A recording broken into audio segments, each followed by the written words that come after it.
Living Local is at Ctrl V, the first virtual reality arcade in the world.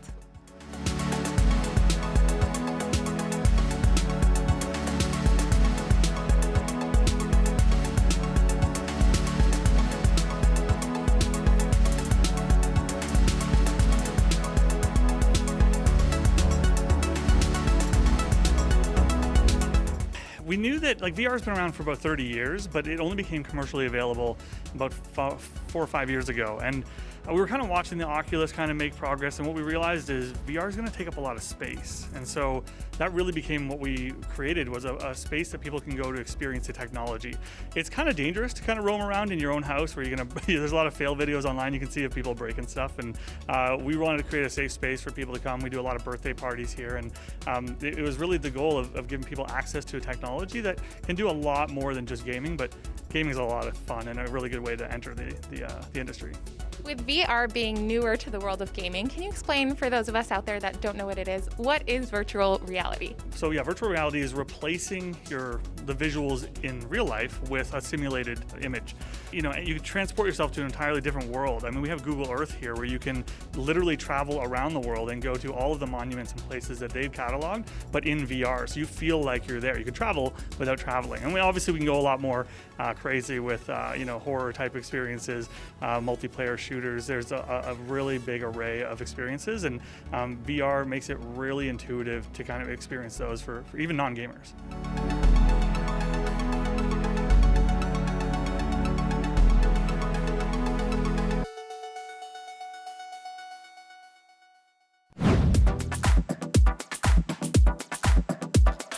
Now, people may think virtual reality is all about fun and games, but you've also used it for training, education, and therapy. Can you give us some examples of how VR has done that? Yeah, here at our flagship location, we're right across the street from the University of Waterloo, and we did that intentionally. We hoped that we'd be able to partner with them. We have. They've come in a number of times and done some research studies. We also have a local clinic that refers people with concussions to come here to help with hand-eye coordination retraining and balance coordination as part of their recovery. So there's a lot of opportunity for this. We worked with another industrial company that was trying to replace some of their training.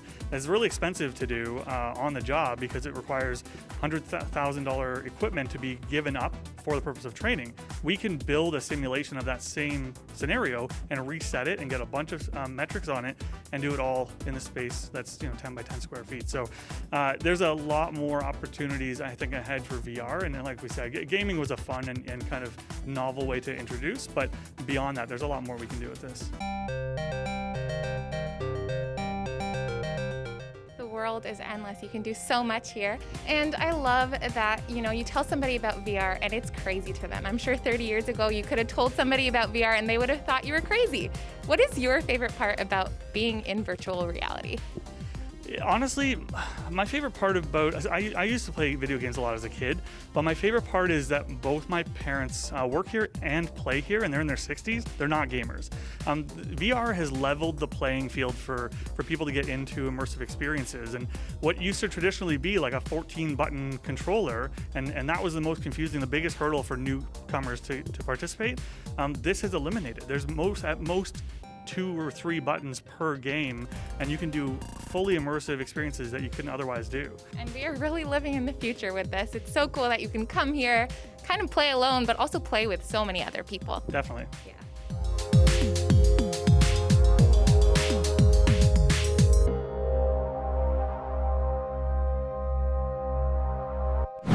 So with this being an arcade, there's so many games to choose from here. What kind of games and genres do you have for people to choose from? I truly believe we have a game for everyone. We've got sports, we've got puzzle games, we've got shooter games, we've got experiences, the multiplayer team building games. If you want to just come and be one with nature, there's so much. As I said, I believe we've had from 4 years old up to 95 years old. That's what I love about it, that there's something for everyone. I love that so much. And also with this being such a cool experience to step into, you mentioned older people getting to try this for the first time. What's that like like watching them step into the world for the first time? It is probably my favorite thing. I'm a senior as well, and I remember when I was first asked to put one on, my response was, I'm not a gamer. Well, I don't even want to consider it gaming, but I love it. I never thought I would be doing this, so when I see people that are more of a senior that have not grown up with this and they go in and they try it, it's amazing, their response. And I think it's great too because it gets you active, the hand-eye coordination. So those are all things that the younger people wouldn't necessarily think about, but as you get older, it is something that you don't even realize you're doing, but it is helping you. All right, cool. All right. Okay, I'm supposed to just go forward? Yeah. Okay. Wow, this is like way scarier than I thought. I know you guys are here, but it doesn't feel like it. All right, we're just gonna go up some stairs here.